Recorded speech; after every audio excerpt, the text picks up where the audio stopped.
Boa noite!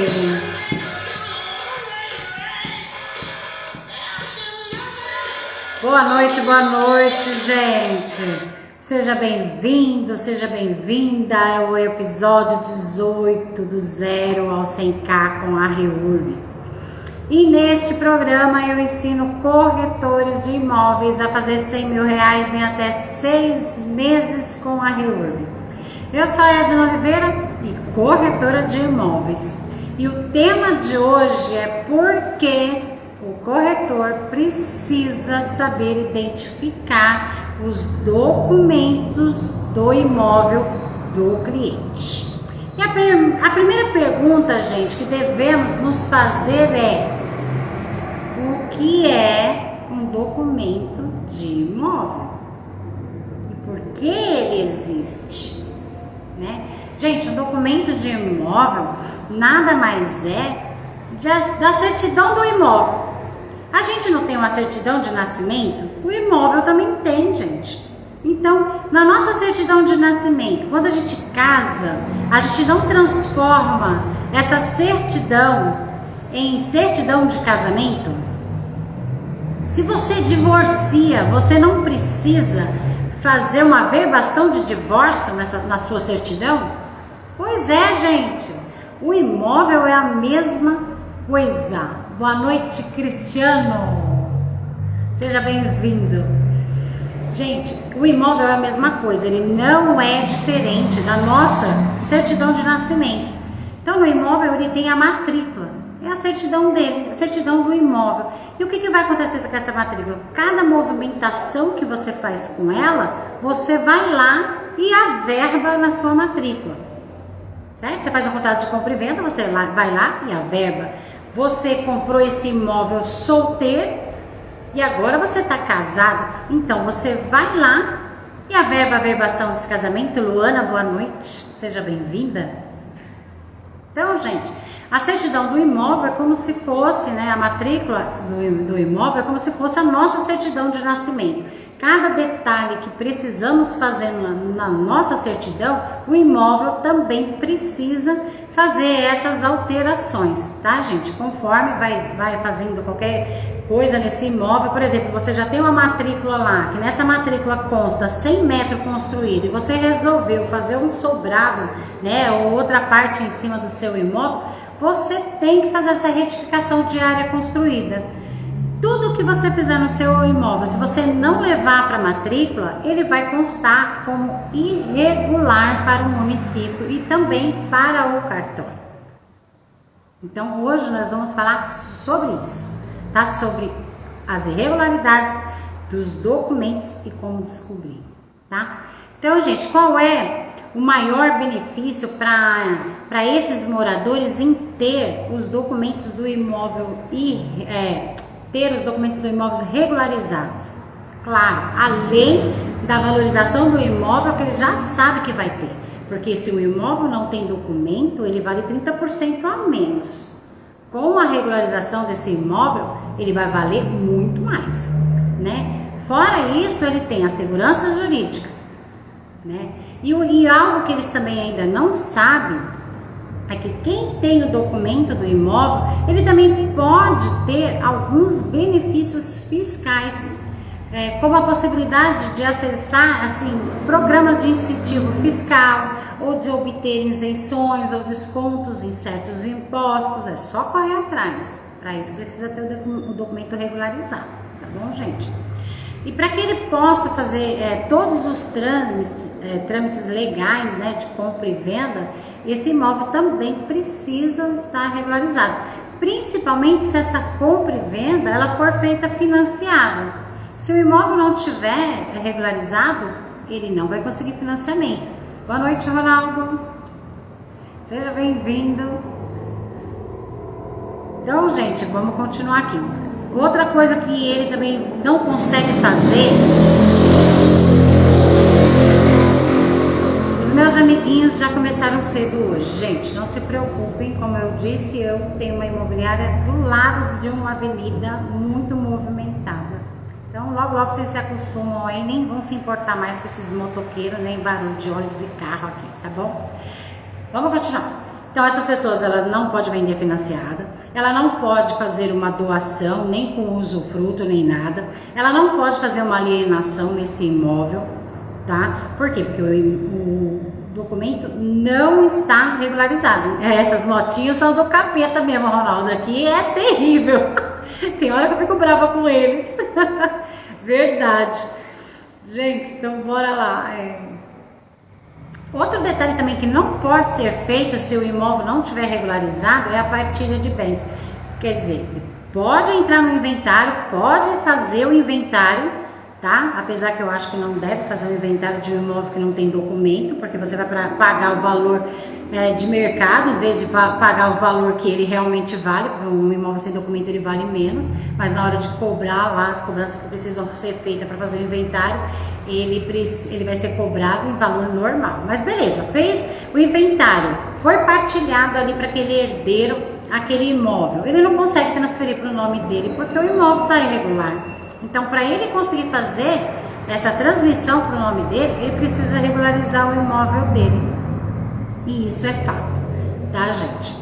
Bom, vamos lá. Alguém aqui... Ronaldo, eu sou de São Paulo. E você é de onde? Vamos lá. Aqui, gente, quem sabe qual é a diferença de uma matrícula e uma escritura pública? Alguém sabe aí? Alguém já trabalha com matrícula, escritura, sabe diferenciar? Bom, gente, a gente até pode saber. O fato é que a gente precisa muito e saber identificar a diferença de uma escritura e de uma matrícula. Vamos lá. A escritura, ela é feita no cartório de nota, né? Ela é um documento que ela antecede a matrícula do imóvel. É como se fosse um contrato de compra e venda muito bem elaborado, só que feito pelo cartório, né? É uma titulação, né? A gente fala que é um título. Tudo que é documento envolvido, feito em cartórios, são títulos. Então a gente tem vários tipos de títulos que eu vou falar já para vocês quais são, tá? Que são outros tipos de contratos também, certo? Então, vamos continuar na escritura. A escritura, gente, as pessoas pensam que ela é o documento final do imóvel, e não é, né? Você faz a escritura de compra e venda, que é uma escritura pública, e leva para ser registrado lá no cartório de registro de imóveis. Para quê? Para dar publicidade àquela compra e venda no registro de imóveis. Tá bom, gente? Então, depois que você leva essa matrícula lá para o imóvel, desculpa, o RI, é que ela realmente vai ser passada para o nome daquele comprador. Então, o comprador só é dono, gente, quando ele registra.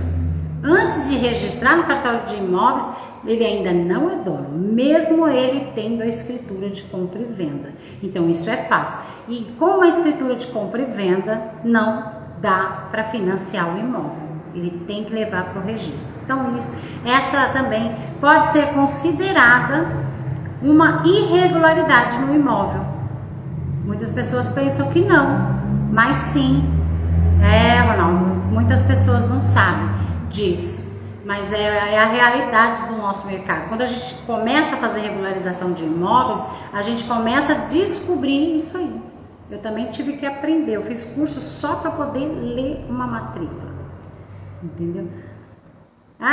Todo mundo é novo no mercado, mas a gente vai aprender. A questão é estudar, tá, gente? Vamos estudar, que isso a gente aprende, e eu aqui também dou bastante conteúdo legal para vocês aí irem aprendendo bastante coisa também, tá? Principalmente para quem é novo no mercado.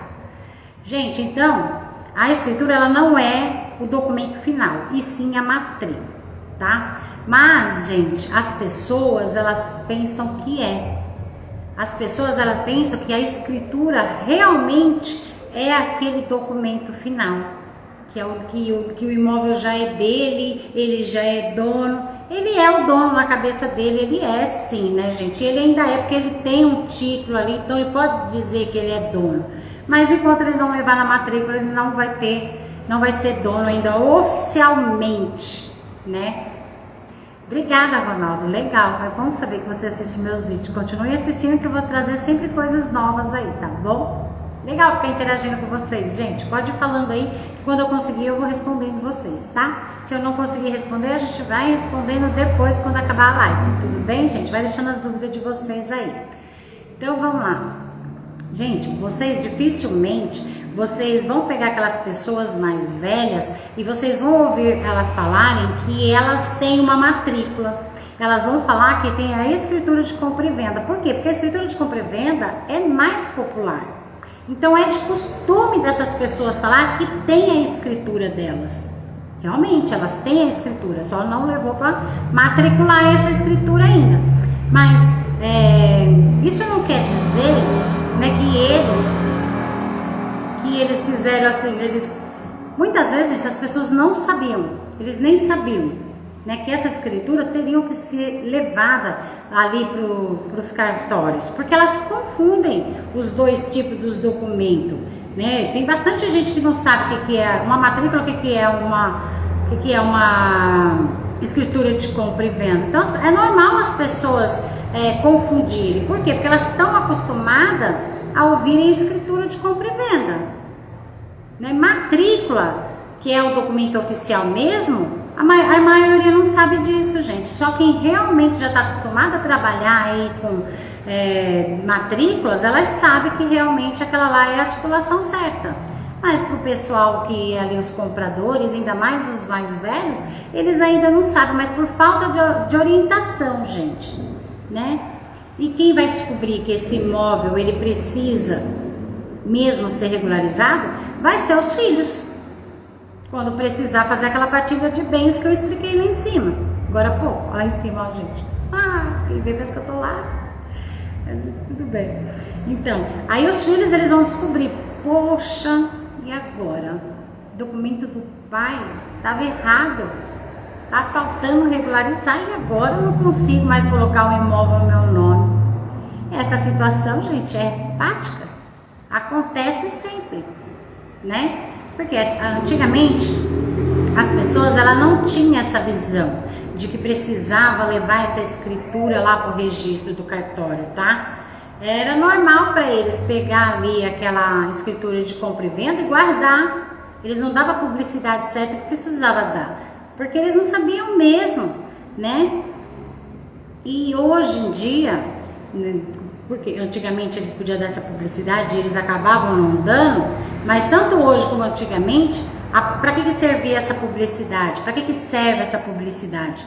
Para quando a gente precisar fazer uma consulta em uma matrícula, a gente conseguir ir lá no cartório e pedir essa matrícula para ele, para a gente analisar.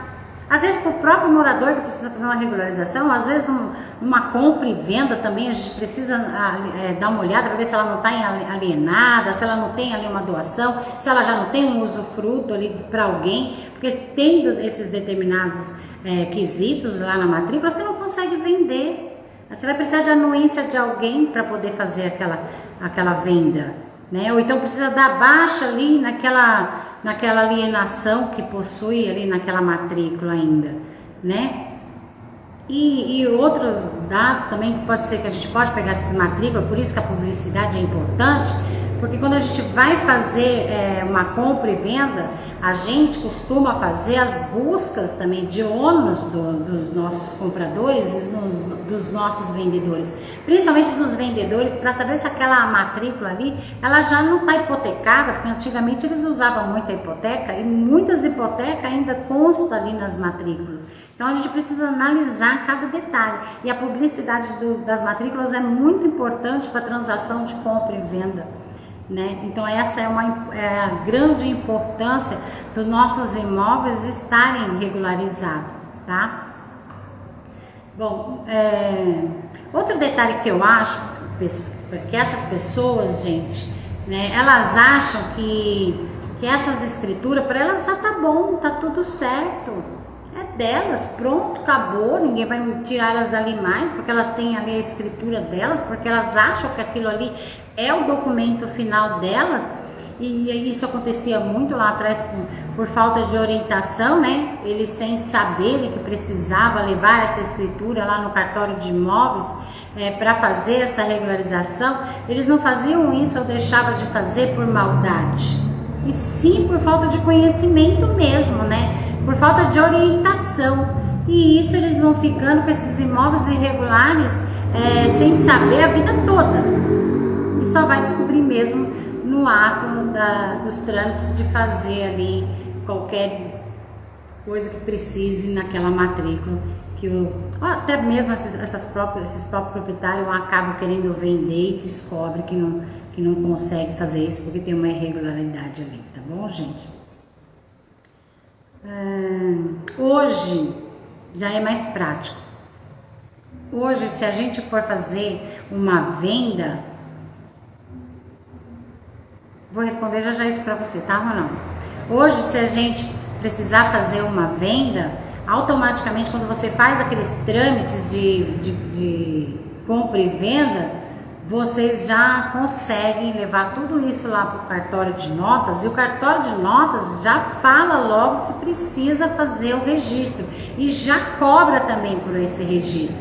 Então facilita muito o nosso trabalho, né? Porque hoje em dia é assim, mas antigamente não era, né? Não era. Hoje o cartório cobra para facilitar, depois essa pessoa vai lá no cartório, busca essa matrícula, ou dependendo da maneira que ela fez ali a contratação dentro do cartório, talvez possa entregar para ela nesse cartório onde ela fez, né, nesse cartório de notas, onde ela fez a escritura de compra e venda, para ela não precisar se distanciar de onde ela mora e ir lá no cartório de registro, que muitas vezes é longe a serventia ali daquela região, né? Pode receber ali no cartório de nota, depois eles vão lá buscar. Então, enfim, hoje é muito, muito mais prático, né?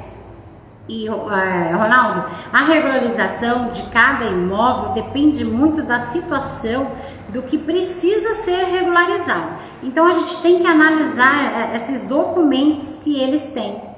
Tá? Então, a gente nunca consegue falar para um cliente no mesmo dia o que precisa ser feito para ele, para regularizar o imóvel dele. Primeiro a gente pega essa matrícula, faz uma análise dessa matrícula e vê realmente o que ela precisa ser feita, tá? Aí sim, só depois é que a gente também vai falar para elas, certo?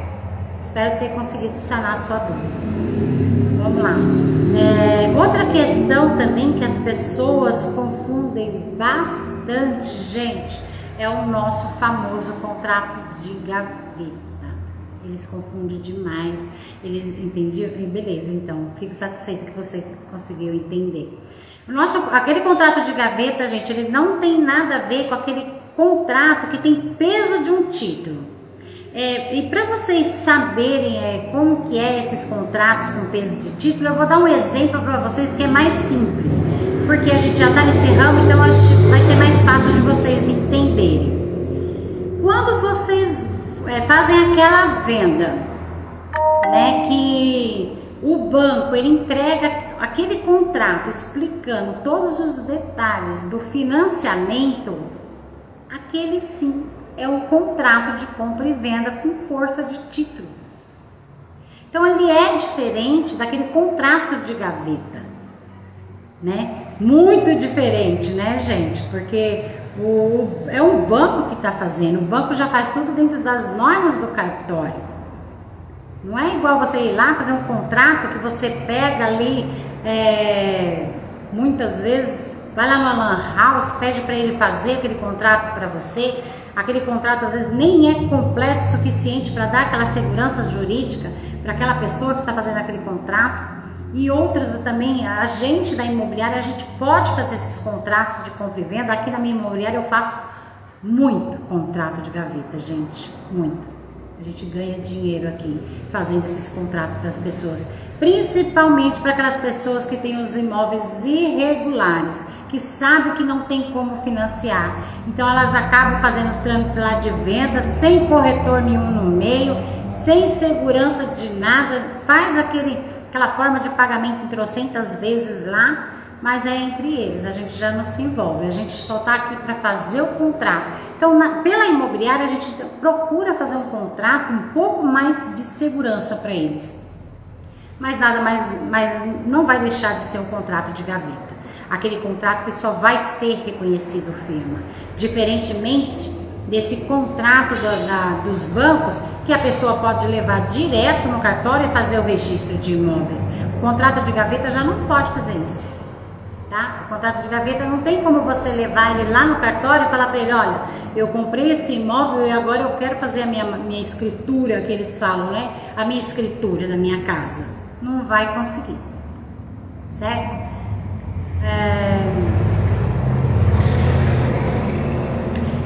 Outra coisa que eu também acho legal falar para vocês, gente, talvez acho que acontece com vocês aí, acontece bastante aqui também na minha imobiliária, né? Aparece bastante gente aqui, cliente, na hora de trazer os imóveis para vender, ou aqueles que querem fazer a regularização. Vamos falar primeiro dos imóveis que querem para vender, vamos lá. Eles trazem os imóveis para vender, eles garantem que aquele imóvel está regularizado. Eu acho que isso daí também pode tirar uma dúvida, pode perguntar, vai deixando aí que se eu conseguir eu já respondo para você agora, senão eu deixo para o final, tá bom, Ronaldo? Vai deixando aí as suas perguntas. Então, gente, esses clientes chegam para você, fala que tem matrícula, tá tudo certo, tá tudo bonitinho, e quando você vai ver, falta tudo. Mas quando você consegue ver antes, gente, de tentar vender esse imóvel, beleza, ótimo, a gente dá um jeito, né? E quando são aqueles clientes que não querem te entregar nem a pau a bendita da matrícula, gente, e ainda te garante que ela tá tudo ok. Ele sempre fala, matrícula ok, tá tudo de boa, pode confiar. Aí de repente, gente, surge aquele cliente para comprar ali aquela casa, aquele apartamento, aquele terreno. A gente começa a fazer aquele trâmite de venda, né? Aí só nesse caso que o dono vai te entregar o bendito do documento. Gente, quando você vai ver, é só a escritura. E pior, ainda tem alguma irregularidade. Cara, bate uma tristeza que dá vontade, assim, não vou nem falar o que dá vontade de fazer, mas a gente fica assim, arrasado, né? Por quê? Porque muitas vezes a gente acaba confiando no cliente. Se o cliente está garantindo pra gente que tá tudo ok, né? A gente confia às vezes. E tem cliente que quando ele não quer dar, gente, não adianta insistir, ele não vai te dar. A não ser que você consiga dar os argumentos certos. Aí vocês vão conseguir, tá? Mas beleza, ó. Continuando. Se a gente consegue, né, ver que tem algum tipo de regularização que dá para resolver enquanto a gente está fazendo os trâmites de compra e venda ali, e já aproveitar e regularizar direto no nome do corretor, é ótimo quando a gente consegue fazer. Isso no caso de pequenas coisas, talvez a gente consiga fazer ali junto com o trâmite de compra e venda. Aí é ótimo pra gente, tá? Mas nesse caso também a gente precisa avaliar as situações para ver qual é o tipo de regularização, se ela é simples, se não é. Então vai depender de cada caso, tá, gente? Eu não gosto de dar certeza de nada, eu gosto sempre de analisar primeiro. Eu nunca falo as coisas antes de eu ver. Então eu acho que a gente primeiro tem que ver a matrícula para saber o que precisa ser feito, para depois a gente ver ali o que a gente consegue fazer na hora daquela tramitação toda de venda, né? Mas, gente, e quando é casos maiores, nossa, gente, quando a gente pega, a gente tá lá naquela empolgação toda de venda, aí você murcha, dá aquela miadinha, sabe, gente? É triste, cara, mas é verdade. Aí pra ferrar mais um pouco ainda, você descobre que o bendito da irregularidade é um desmembramento. que precisa ser feito. Gente, aí lascou tudo. Porque quando é simples, a gente consegue arrumar um pouquinho mais rápido e continua o andamento ali da nossa compra e venda. Mas quando é um desmembramento, gente, não tem jeito. Tem que regularizar primeiro, o banco não financia e o cartório não transfere. É fogo, mas é verdade, gente. E isso pode acontecer com qualquer um, Infelizmente, nosso mercado é assim. Deixa eu ver, eu não consegui ver o pedaço da sua pergunta da frente. Você perguntou alguma coisa com contrato de gaveta. Não regulariza? Como faz para provar que o imóvel é seu? Talvez você tenha falado no começo que a pessoa tem só um contrato de gaveta e como ela prova que o imóvel é dela, né? Por tempo de moradia, tá? Então a gente vai ter muitas provas aí que a gente pode usar para falar que o imóvel é dele. Principalmente, mesmo o contrato de gaveta, ela já é uma prova também, porque prova desde quando ele tá lá, naquela posse daquele imóvel. No caso da REURB, é ótimo ele ter esse contrato de gaveta e melhor ainda se a data desse contrato estiver antes de dezembro de 2016, porque esse é o marco temporal da REURB. Então ele consegue fazer a regularização pela REURB, tá? Por quê? Porque o núcleo tem que ser formado antes de 2016, antes de dezembro de 2016. Deu para entender? Qualquer coisa você vai deixando as perguntas aí e a gente vai vendo, tá, gente? Agora, vamos lá. Como eu disse, isso é normal com qualquer pessoa, tá? O que eu quero também aproveitar e falar aqui para vocês, gente, que o Cresce, ele, para quem tiver interesse, claro, ele tem curso de documentação de graça. Tudo bem, ele é simples, mas é melhor do que não ter nenhum conhecimento, né? A gente precisa de um conhecimento de causa. Vocês concordam comigo? Né? Então, para quem tiver interesse, dá uma olhadinha lá no site do Cresce, vê os cursos quando é que vão começar. O Cresce sempre tem bastante curso bacana, eu fiz quase todos do Cresce, tá, gente? Eu tenho 13 anos de mercado, então a maioria dos cursos do Cresce eu já fiz. Por quê? Porque é importante pra gente. Agora, eu quero aproveitar para perguntar para vocês: vocês já perderam algum negócio por causa de documento irregular? Qual foi a história de vocês, gente? Me conta, porque eu gosto de ficar sabendo das histórias, porque corretor é cheio de história, e eu vou até contar a minha para vocês, tá? De um cliente que ele já estava aqui comigo um bom tempo, né? E ele foi um desses clientes que não quis entregar a matrícula. Sempre falando que estava tudo ok, que estava tudo ok, estava tudo ok. Eu já perdi acho que umas 2 vendas com ele. A primeira foi quando eu descobri que o imóvel dele estava irregular. A cliente veio, fez toda a análise de financiamento, tudo bonitinho. Aí eu peguei o documento do imóvel para passar para o banco. Para minha tristeza, faltava desmembrar. E ele estava em trâmite de inventário. Ai, gente, eu quis matar.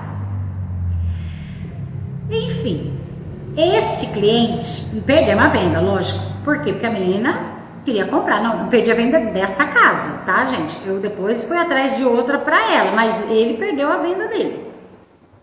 Ela já estava aprovada no banco mesmo, eu só fui atrás de outro imóvel para ela. Agora, quanto a ele, a situação dele continuou. Por quê? Ele falou que ia arrumar, que já tinha contratado um engenheiro para fazer toda a divisão lá do desmembramento e que o advogado já estava ali, já estava quase saindo o inventário do imóvel. Beleza, você confia, né? Aí a pessoa, não tira aí da imobiliária, porque eu sugeri ele primeiro arrumar a situação dele para depois a gente colocar para venda. Porém, ele ficou argumentando que se achasse alguém para comprar à vista, ele daria o desconto, essa pessoa ia lá e mandava regularizar direto no nome dela. Eu falei, realmente isso é uma ideia, vamos deixar a placa lá. O que aconteceu? Outra pessoa veio com o intuito de comprar e também financiar. Aí, como já tinha passado um determinado tempo, né, falei, bom, eu vou perguntar para ele como que tá os trâmites dessa regularização, né, se ele já entrou faz tempo ali para fazer o desmembramento, deve estar aí quase no final. Talvez dá pra gente, enquanto vai negociando, enquanto até fazer análise de banco, já esteja regularizado. Deixa eu desligar essa tranqueira aqui que tá buzinando no pé da minha orelha, gente. Né? Aí liguei para ele, fui perguntar da situação do imóvel, como que estava, se já estava finalizando, porque a gente estava com outra cliente querendo comprar, só que ele também era financiado. O cara começou a enrolar daqui, começou a enrolar dali. No fim, ele quer vender, não quer gastar dinheiro para regularizar, ele quer vender o imóvel naquela situação. Sabe o que eu fiz? Falei, gente, vocês têm que fazer a mesma coisa. Dá valor pro trabalho de vocês. Cliente está te enrolando, dá tchau para ele. Dá tchau para ele, foi o que eu fiz. Fui lá, tirei do meu site, eu não vou ficar pagando anúncio pro imóvel que nunca o cara vai regularizar. Eu já dei até várias sugestões, porque a gente trabalha com esse tipo de regularização, a gente tem nossos parceiros engenheiros que muitas vezes fazem preço muito bom, entendeu? Porque a gente está acostumado a trabalhar, mas o cara fica enrolando e ainda não fica omitindo certas coisas, então fica difícil trabalhar com uma situação dessa. Então dispensa. Se a pessoa não quer regularizar e também não quer te falar a verdade do andamento da situação, então melhor não ter um cliente desse. Eu não perco nem meu tempo, tá? Não perco meu tempo com uma pessoa assim. Eu quero um cliente que ele seja honesto, né? E se ele falar para mim tá com problema na matrícula, vamos tentar resolver. Agora falar para mim que tá resolvendo o problema e nunca resolve, então, gente, é perca de tempo. Tá? Isso daí fica aí a dica para vocês. E não esquece de deixar aí nos comentários qual foi o acontecimento de vocês e a história de vocês, que eu quero saber, tá bom? Vamos continuar aqui com o nosso assunto, que ainda tem assunto aqui ainda pra gente falar. Deixa eu aproveitar e beber uma água, porque eu falo demais e fico com sede. Vamos lá. Vocês sabem quais são os tipos de documentos que existem? Bora lá que eu vou falar para vocês agora, gente. Os contratos de compra e venda. Tem bastante tipo de contrato, gente. A gente tem contrato de compra e venda, a gente tem contrato de compromisso de compra e venda, a gente tem contrato de cessão de direitos hereditários, a gente tem contrato de cessão de direito de posse e os nossos contratos de gaveta. Gente, a gente tem tudo quanto é tipo de contrato que vocês puderem imaginar. Quando vocês começarem a fazer a REURB, gente, vocês vão ver como vai aparecer contrato que você nem imaginava que existia, mas existe. Tá? E é legal, porque a gente fica até conhecendo, né, gente? Porque teve muito contrato ali que eu nunca vi e você acaba vendo. Mas que para o nosso caso de regularizar pela REURB é ótimo, porque ele serve como prova de posse. Qualquer tipo de contrato serve como prova de posse, tá? Mas os principais mesmo, gente, são os documentos principais que são considerados como títulos. São transcrições, que são aqueles documentos que são que foram feitos antes das matrículas, eles eram antes de 1973, então era transcrição, eles faziam transcreviam a situação daquele imóvel, por isso que chama transcrições. As nossas escrituras de compra e venda, que são as escrituras públicas, e as matrículas. Então são os três principais títulos, tá? Que existe aí. E o resto é tudo contrato. Tá bom, gente?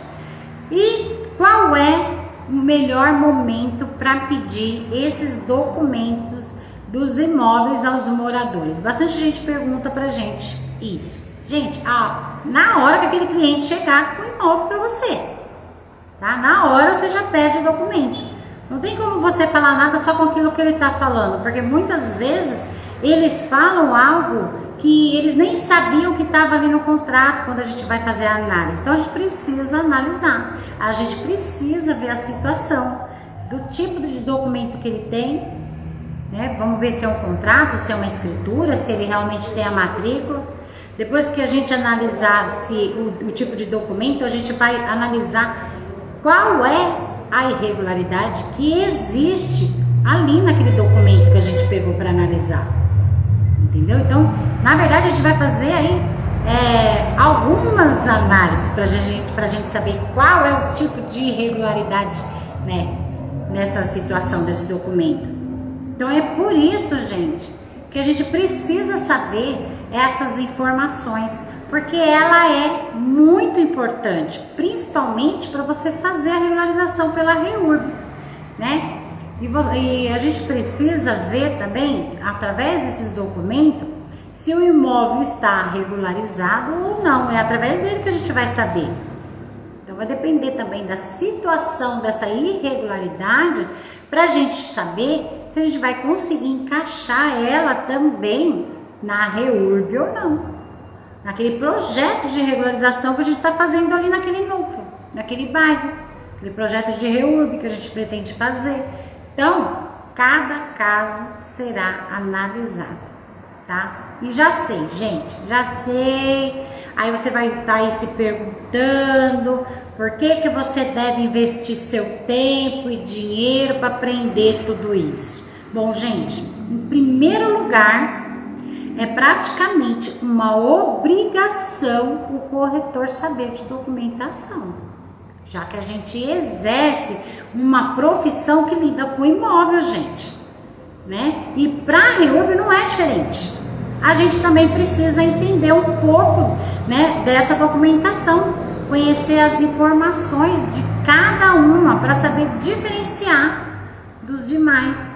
Gente, e outra, um corretor que ele sabe, né, sobre isso, ele também se diferencia dos outros corretores, porque conhecimento é sempre investimento. Cedo ou tarde, a conta sempre fecha. Ou seja, se você buscar esses conhecimentos, em algum momento você pode utilizar e ser reconhecido. Então você vai virar uma autoridade com seus clientes. Inclusive, eu gosto de falar um ditado que vocês ouvem eu falar isso direto. Quem aprende não depende.